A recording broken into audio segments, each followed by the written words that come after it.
Welcome to Syncreate. This is a show where we explore the intersections between creativity, psychology, and spirituality. We believe everyone has the capacity to be creative, and our goal is to demystify the creative process and expand the boundaries of what it means to be creative. I'm Melinda Rothouse, and I help individuals and organizations bring their creative dreams and visions to life. So, my very special guest today is Dr. Marina Smirnova, and she is a full professor at Saybrook University, where I also teach and where I did my Ph.D. And she is the head of the Consciousness, Spirituality, and Integrative Health specialization there. So, among many other things and talents and interests that she has, we have been having just this wonderful conversation on, creativity and transpersonal psychology. And we've already covered a tremendous amount of ground, I would say. And so just previously, we were kind of talking about, you shared this wonderful story about a game that you played with your grandfather growing up. And we were talking about meaning making. And then we sort of got to this idea of the cosmic ground.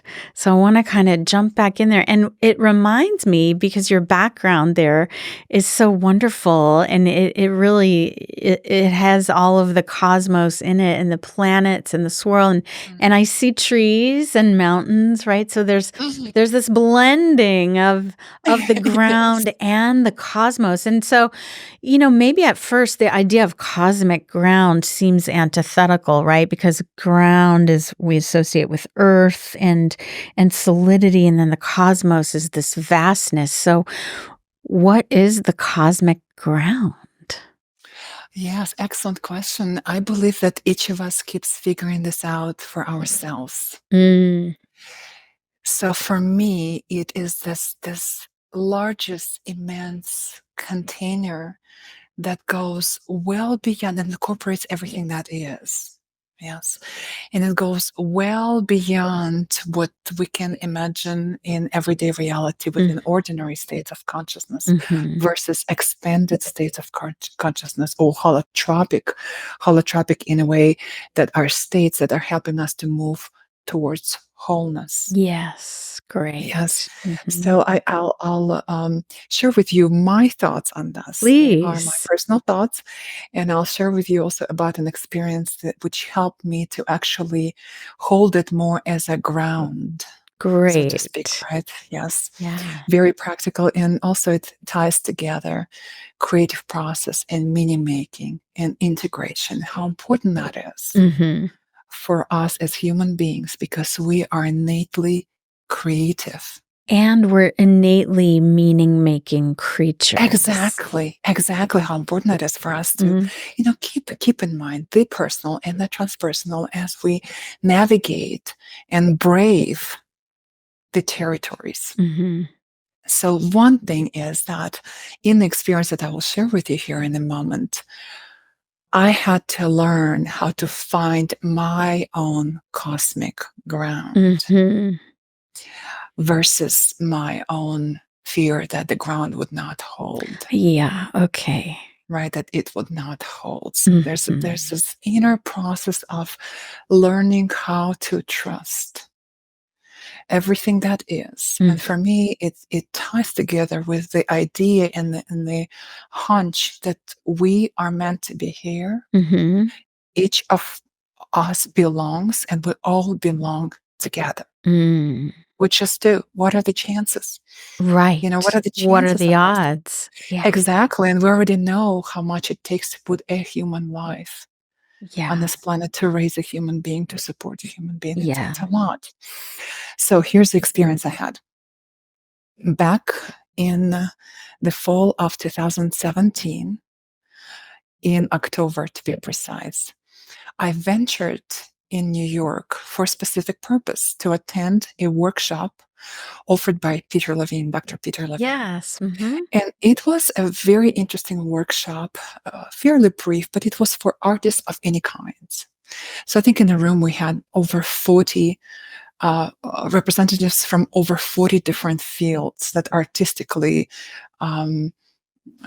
touched, right? Somehow they are artistically meaningful. I was one of many. And in between the sessions, I spent in New York several days. As I was, staying at the Penn Station hotel, I decided, okay, in the evening until it gets dark, here's my map from the hotel. I'm going to venture on food as far as I can and see what catches me. Great. So I'm going to trust the experience. And there's so much to see in New York in every direction. Yeah. Yes. Mm-hmm. Yes.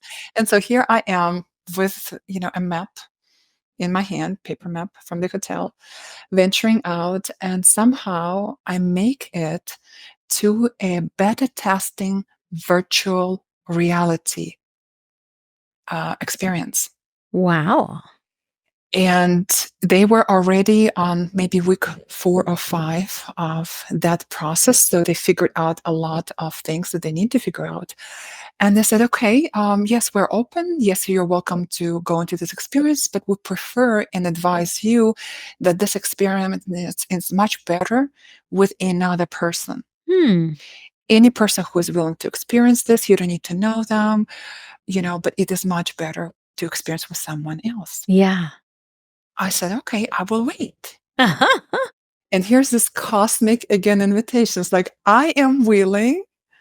Yes. And by the way, the virtual beta testing reality was called Celestial Bodies. Interesting. Yes. Yeah. So it's really taken us into this kind of, cosmic openness. Yeah. I did not have to wait for very long. A woman comes to the same floor. I think it was like a 4th floor of the building. And she is willing to experience. And here I am sitting, waiting for her. She's waiting for me, so to speak, right? We've never seen each other before. We'll never see, probably more likely, each other ever again. But we're going into this experience together. Now, there's so much wisdom in how it was offered, but it also mimics our individual journeys and collective journeys, and also journeys within that cosmic container, right? Each of us goes in a different area where we are being equipped and assisted with whatever we need for the journey. So each of us has an assistant. And so here we are putting on this backpack, this gloves, this special goggles, this special everything, like wires down here, wide gloves. And so we are really transforming by the second. And each of us has this assistant, and we're entering the virtual reality once we're ready at different points. So the experience feels as if I'm the only one who's experiencing this. Right. And in the beginning, the experience is such that we're taken into the cosmic vastness, and then in a vessel of some sort. And then the door opens up. And I look in glasses and everything. I look, and here that is cosmos. I am in cosmos. This is what I am experiencing totally. And the feeling is uncomfortable. So much so that when the metallic voice from the so-called ship, right, or vessel says, step off the platform. Step off the platform. I can't move. Oh my gosh. I can't move. You cannot give me $1 million to move. Wow. And I could not accept this wonderful invitation, right, to just move. Yeah. And I managed somehow to say to my assistant, I can't do this. I can't move. She says, no worries. We'll go back. So I'm kind of tippy-toeing back into where we were. Yeah. She says, don't worry. That's not a big deal. At least you had an opportunity. And I'm almost, done with taking off all of the equipment with her help. And something in me says, don't go. Stay. And I look at her and I say, could I see if I could do it again? Yeah. She says, well, sure. We don't have anybody in line. We don't have anybody here. We're about to close. But hey, everybody's working, Yeah. And so this time she's given me a clue. we're entering again, same experience, right? We're shut in the stratosphere, opening this cosmic opening. We're here just in cosmos. And I feel, again, I'm the only one with part of my mind understanding that Yeah. my assistant is with me. And so here's what she does. She says, go ahead and take off your glasses for a moment. And I said, okay. I take off these goggles, and she says, see, there's the floor. Uh-huh. And that is relevant to our conversation, the cosmic Yes. ground, The right? ground, yes. The ground, Uh-huh. There's the floor, and here are all these engineers are sitting there with their computers and making this experience happen. They're all diligently synchronized, everything just beautiful, but it's a floor with brown carpet. Yeah. Okay? I put back on the glasses. You cannot convince me there's a floor. You cannot convince me the ground would hold. Right. Okay? Right. So it took me maybe 6 or 7 times until I was able actually to dance in that cosmic space without any ground below me, as I experienced it in that expanded state of consciousness within the virtual reality container. Fascinating. And so here we are, celestial bodies. Mm-hmm. Isn't it interesting? And could it be that each of us is invited to contemplate our own role in the celestial bodies game? Yes. Could it be that each of us, in some important ways, in everyday reality, we are asked to challenge our own perception or understanding or core belief that the ground will not hold? Yes. Because my experience in the virtual experience, until such a way that, I could trust, was that I'm going to be engulfed by this cosmos. Right. And that was it. Right. And the experience is so potent. To say it's real is to say nothing. Right. Yes. Right. It is so potent. And part of me felt that I can't go on until I truly face it. And by the sheer grace of the divine, Yes. cosmos itself, I was able to be so well supported. And that speaks to our ideas also about meaning making and integration. Yes. How important it is for us to be surrounded by and supported by those who are willing to understand and who are willing to honor the depth of our processes. Yes. Yes, whatever they may be, however rational or seemingly irrational or whatever it is. Yes, to have those people that can really support us. It's really interesting because what it made me think of as you were describing this experience, the Buddhist teacher Chogyam Trungpa Rinpoche used to talk about, the ultimate ideal is to be able to dance in the space, to dance freely in the space, and yet how terrifying that can be. And he has a famous quote that says, the bad news is that you're floating through, space without a parachute. And the good news is there's no ground. Oh, this is brilliant. This is so good. This is exactly it. See our predicament, speaking of cosmic ground, yes? Yes. It's a good thing. Yes, it's a good thing. And yet to find it within each of us, for each of us, right? To find it within ourselves. Yeah. That cosmic grace that holds and beholds and will continue to do so. Yes. Everything we are.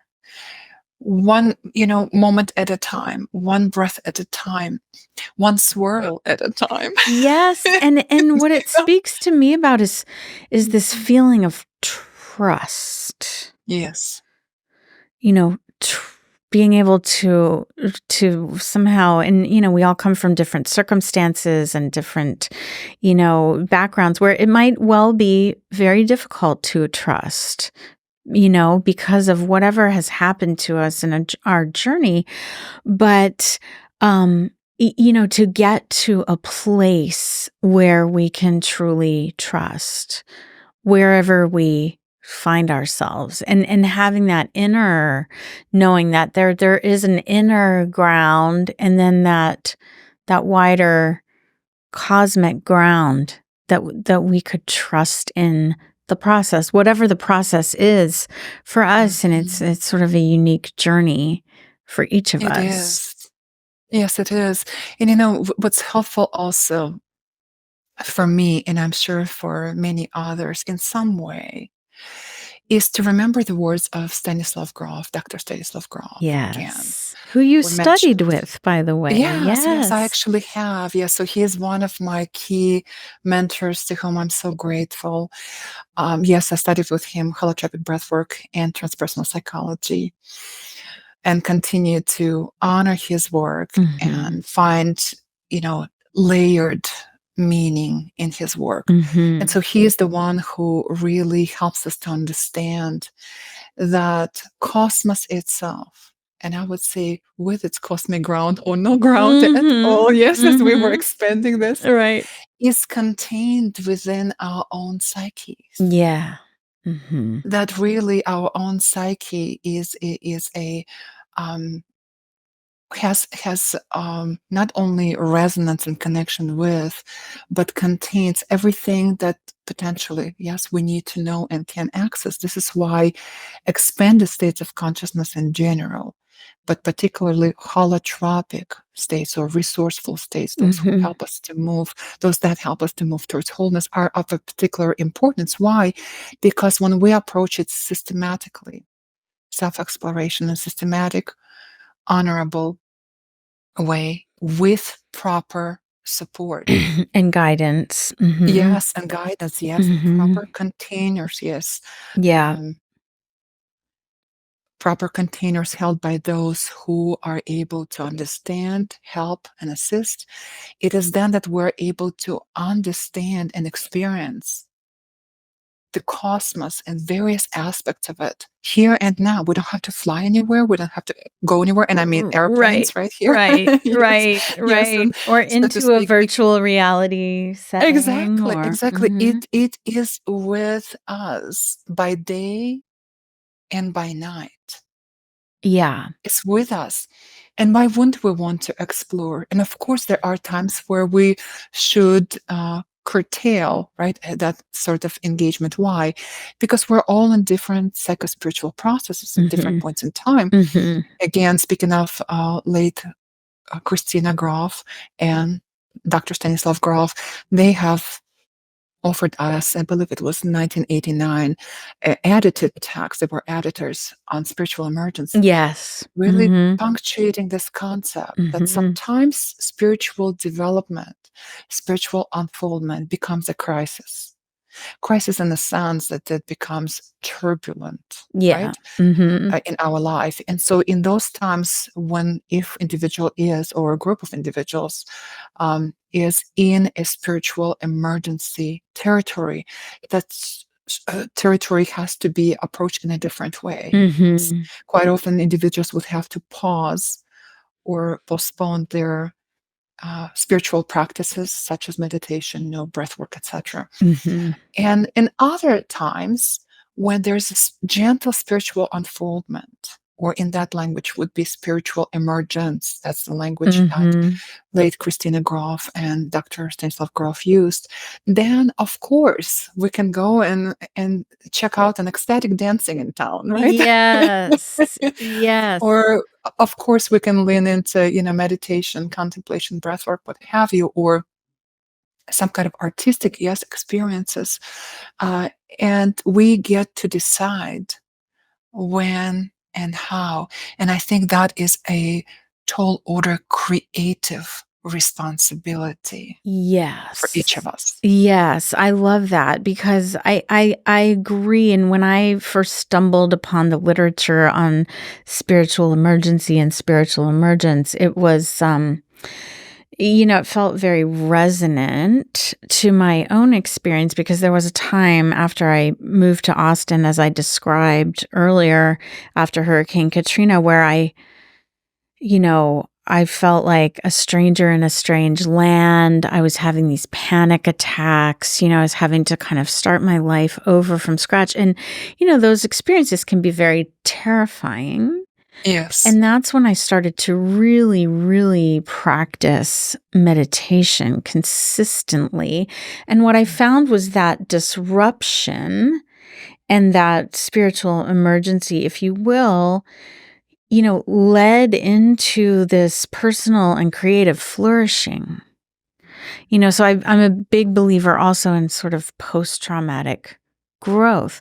Growth. Yes. And according to, Carl Jung, it's like we learn and develop the most, not from when things are just easy and smooth and we're just going along, but when we encounter, crisis, suffering, injury, illness, loss, whatever it might be, that those can be very, very powerful doorways and portals into a greater, consciousness or spiritual awakening or whatever you might call it. Yes, yes, certainly. And Joseph Campbell is also among many others who emphasize that it is in challenging times that we get to claim and reclaim our highest potentials, mobilize our potentials. Yes. And I would Yes, say we are in challenging times now. yes, Yes. yes. Mm-hmm. And that is to say that there are also many who came before. Yes, true. Centuries before. So many. Centuries before. We're not alone. Yeah. In this whatsoever. And yes, that, mindful attention to understanding that spiritual growth processes have been mapped out for us Yeah. already. As I mentioned, late Christina Grof, Dr. Stanislav Grof, and many others. Mm-hmm. And so part of us navigating the transpersonal domains, including consciousness, including kind of cosmic level of consciousness, and everything that is part of that, again, unfolding cosmic creative principle. So part of it is knowing the maps and the territories. Mm-hmm. Yes. Territories will come to us as they come. Sometimes we can arrange them, such as an intensive I Yes. mentioned earlier, yes, in Uh-huh. the previous conversation. And other times, they come spontaneously. Yeah. But knowing the maps at least would be helpful. And this is where, again, the expanded cartography of the psyche, which was articulated by Dr. Stanislav Grof, comes in handy. Yes. So I myself need to remind myself, right? So, okay, Sure. is this belonging, whatever I'm looking at, is it in a biographical category, or does it have strong overtones with perinatal and transpersonal domain of the psyche, right? So we're talking Mm-hmm. about 3 biographical, perinatal, not prenatal, right? Perinatal and transpersonal. Chances are all 3 engaged in a Yeah. particular event, in particular growth, stretch, or let's say dream, what have you. Yeah. Yes, with the dream that I mentioned to you, with that kind of celestial sound coming in. Of Yes. course, it had, all qualities of the transpersonal domain. And yet, could it be that it also linked to my own process of psychospiritual death and rebirth, which is Mm. linked to perinatal domain, because we're in Mhm. those processes all the time. Yeah. And if that is so, how can I support this process in ways that are more helpful for me here and now? Yes. Not for someone else once upon a time, but for me here Mhm. and now, right? Mhm. Within the context of my life. I think that would be also of value. And so creativity, however we view it, yes, everyday creativity on all of the different levels, they are with us. If we are made in the image of the divine, isn't it then so that we are co-creating? All the time. All Yes. the time. And just as Yes. you say, using these meaning-making processes, and just as you say, that there are certain maps that others have gone on these journeys before and have relayed back to us through the various wisdom traditions, through psychology, what may be happening, so that can become a part of our meaning making experience and our integration, as you say. So I'm curious, a question I've been really longing to pose to you is, in your work with students at Saybrook, or in your work with clients, in the wider world, how might you guide or advise somebody that is going through some kind of spiritual emergency or emergence or crisis, because that in the moment it can be quite terrifying, as we've both talked about. Yes. So how do you work with people in the midst of such a situation? Mhm. And I will speak generally because, again, each individual Of is course. unique, Mm-hmm. and what is right for one individual at a particular time may not be so for another. Right. And even what is obviously, right and correct for one individual at one time may not be so tomorrow Sure. or the day after. So, in very general ideas. So, first and foremost, rule of thumb for me that I recommend that individual who is experiencing vast spiritual territories is finding proper support Yeah. from an individual or from a group of individuals, from a team of individuals who are transpersonally aware Mm-hmm.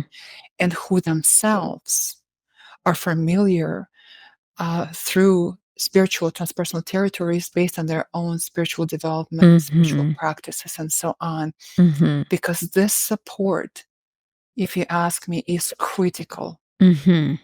in how things will unfold and Yes. how process of meaning making is unfolding. And frankly, also, it is so important that sometimes individuals who are experiencing having mystical experiences, they are misdiagnosed, unfortunately, still till this very day, with something that is related to, let's say, psychotic experiences. Yes. Yes. And we know that, again, those among them is Dr. Stanislav Grof, yes, Mm-hmm. John Ware Perry, Mm-hmm. Carl Gustav Jung, and others who show us the incredible not only healing potential, not only creative potential, but also potential of manifesting fully our true identities. And I Mm-hmm. say identities because it's not only here we are, what my name is, and who I am within the context of being an earthling, but Mm-hmm. also within the context of being a cosmic being. Who am I? Yeah.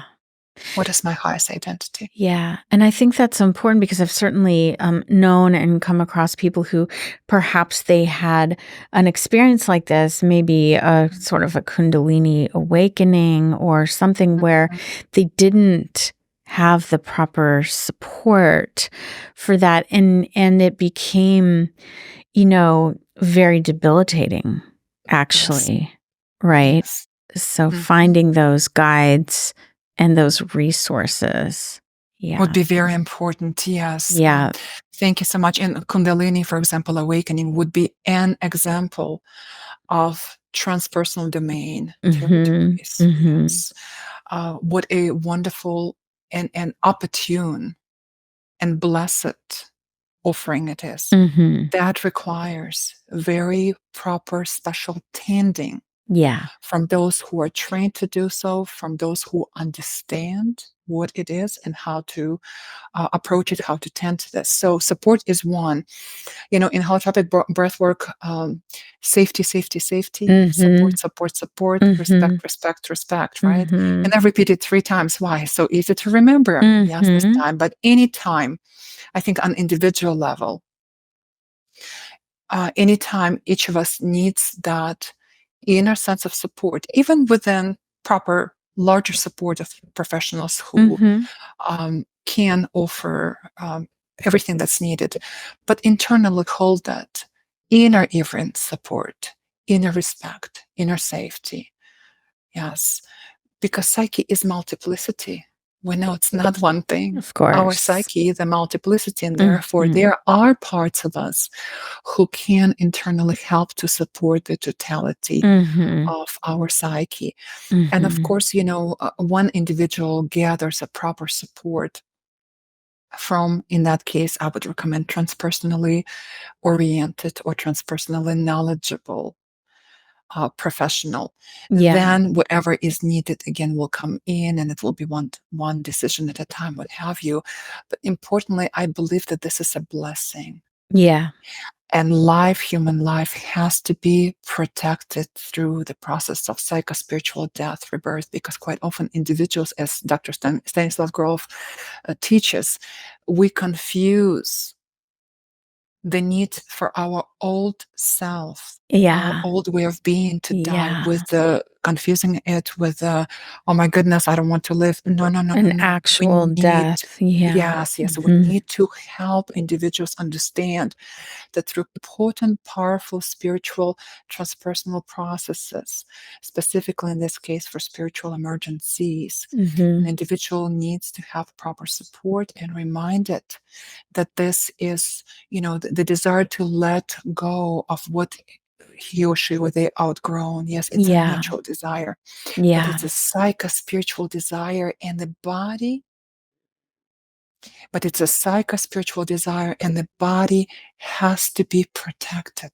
Yes. Has to be protected. And the third one, maybe it would be also in a humorous way. So Joseph Campbell and Stanislav Grof spoke about this in their own language, right? And although the language is slightly dated because frameworks develop, our even humanistic language continues to develop and will continue to develop.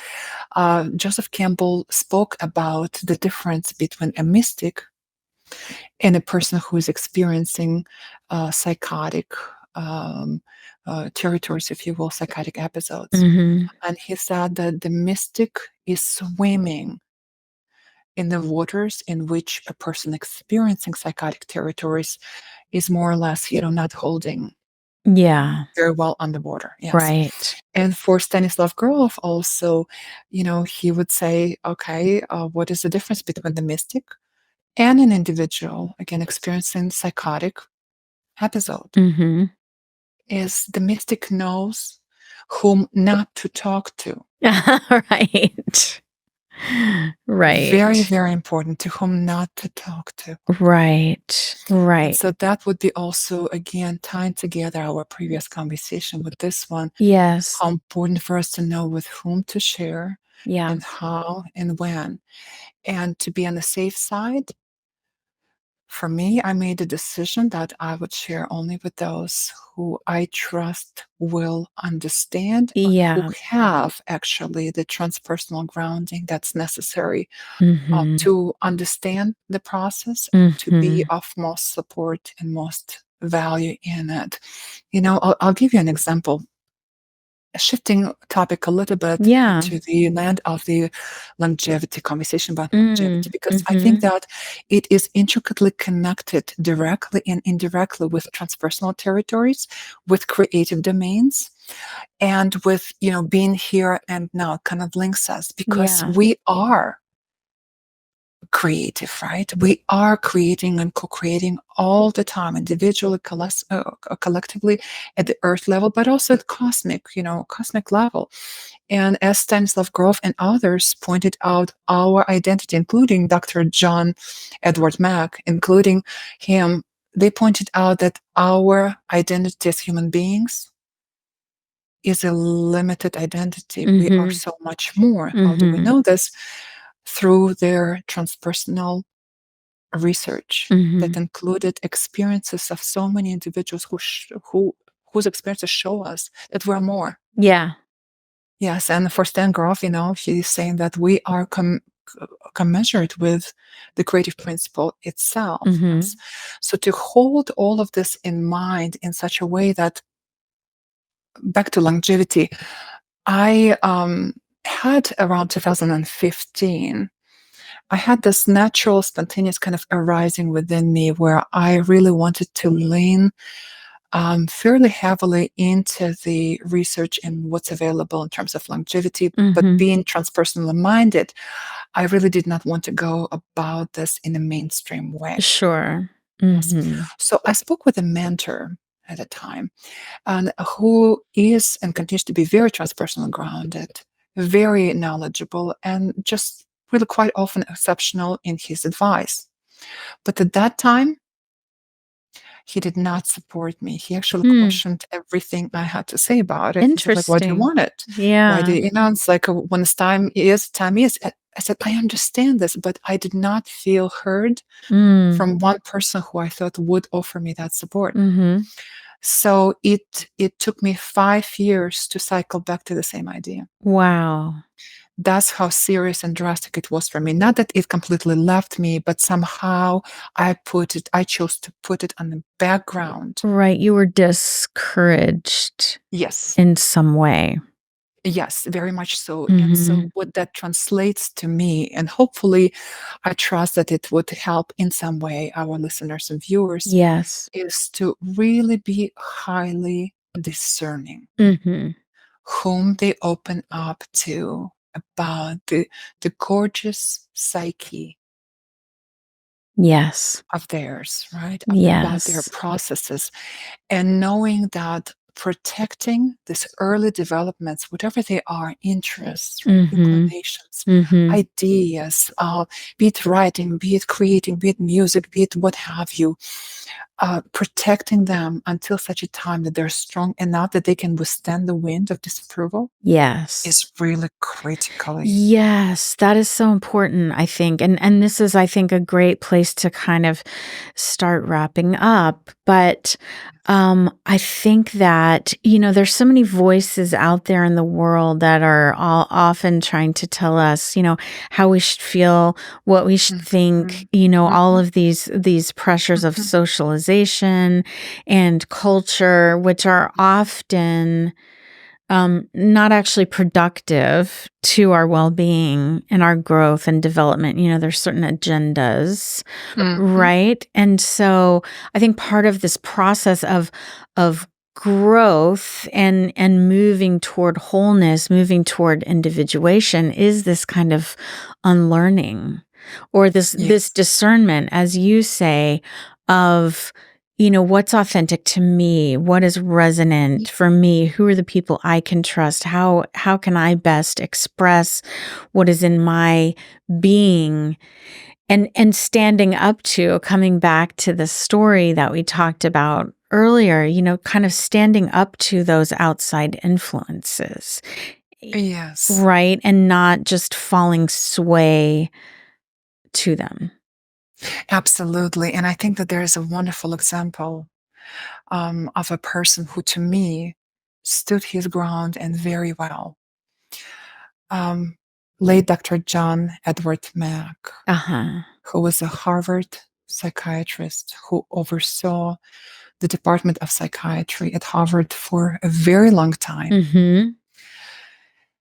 And in his well established Harvard career, and also as a clinician, in early 90s, right at the start of the 1990, he found himself in a unexpected transpersonal territory Mm.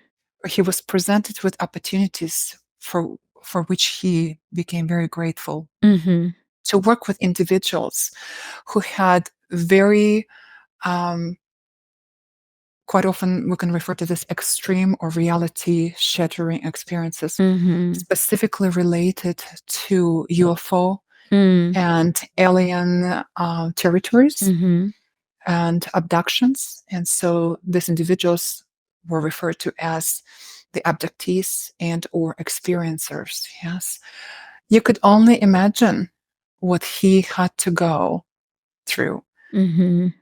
to continue his research. Yeah.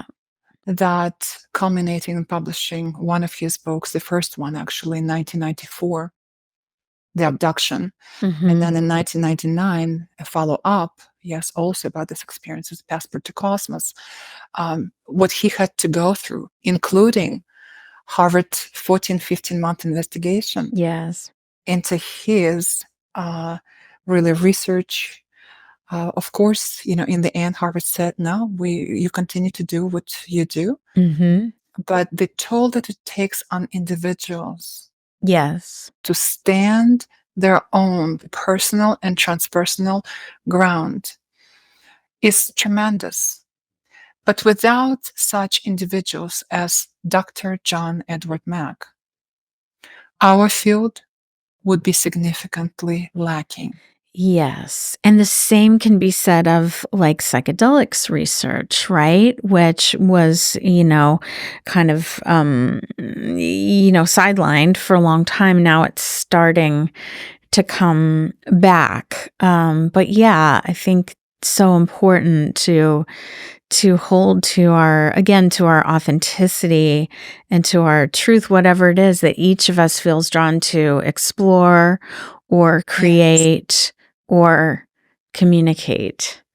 So Yes. I think that is a sort of a beautiful, I'm going to say pause point, because I know we have so much more to talk about.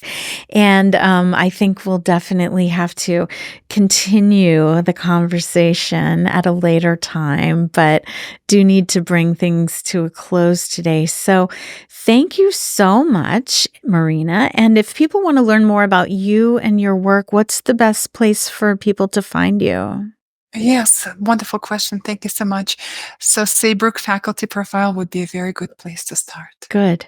Perfect. Well, we'll link to that in our show notes. And I usually like to end with what I call a sort of a creativity pro tip.